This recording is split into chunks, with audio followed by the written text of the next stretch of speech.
Hey, I'm Amber from Biceps After Babies, and I'm going to teach you how to perform the push-up. So the push-up is a great exercise that really works a lot of the muscles of the upper body, but it's an exercise that a lot of people tend to get wrong when they are trying to perform it.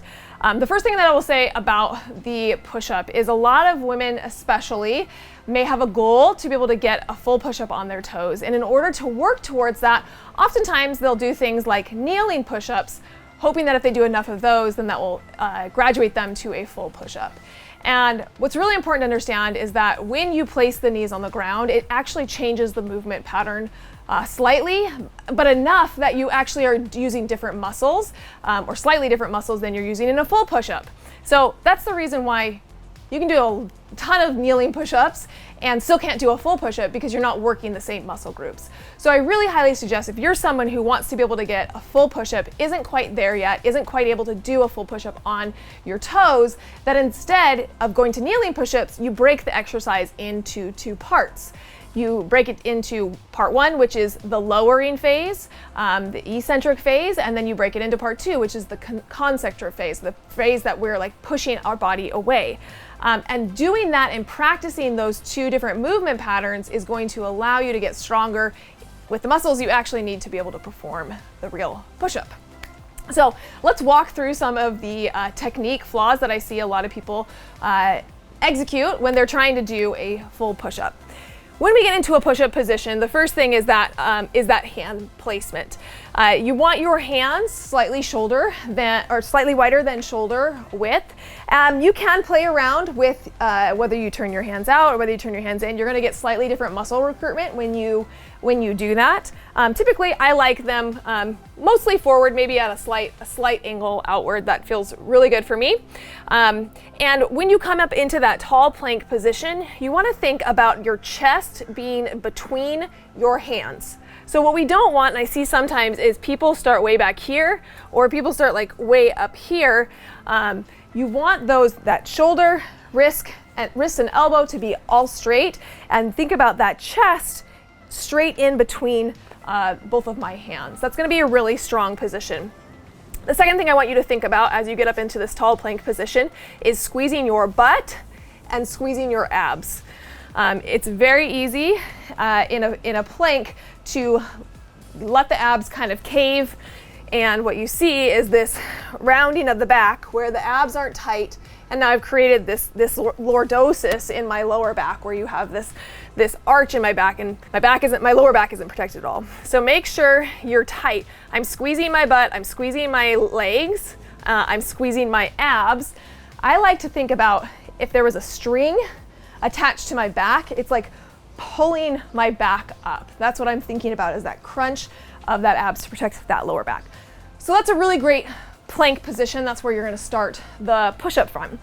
Now with the push-up, we're going to be lowering our chest down to the ground without coming into this rounded position, this hyperextended position. Elbows are going to track at about a 45-degree angle. So friends, what we do not want is for your elbows to track out here. And I see this a lot, where notice how my elbows are like in line with my wrists or in line with my shoulder. That compromises your shoulder. It puts it in a really unhealthy position. And then if we bring the elbows too far in, now we've really created a tricep dominant push-up.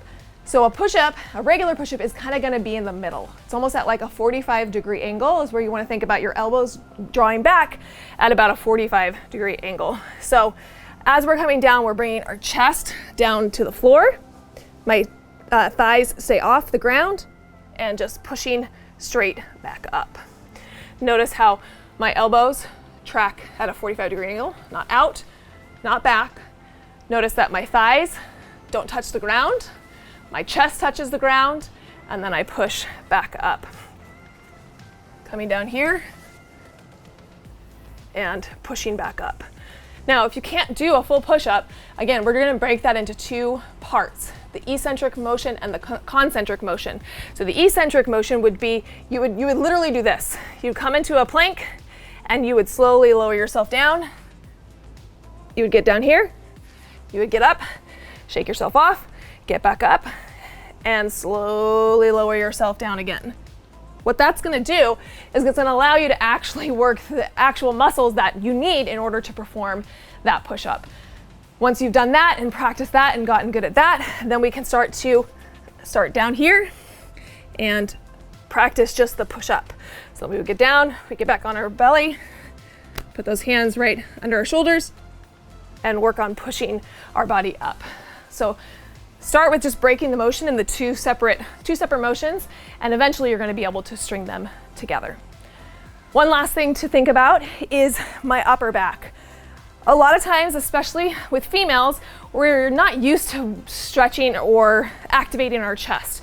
And so what happens a lot, I see with a lot of females, is that we tend to put the work into our shoulder and force our shoulder to do a lot of the pushing instead of the chest and the lats. And you know, like the shoulder is a tiny muscle group, small muscle group.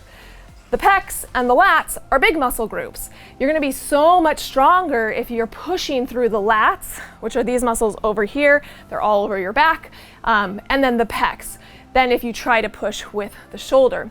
So one cue that I really like is I think about, as I'm coming down into my push-up, I think about retracting my shoulder blades back, and then using my chest to push away.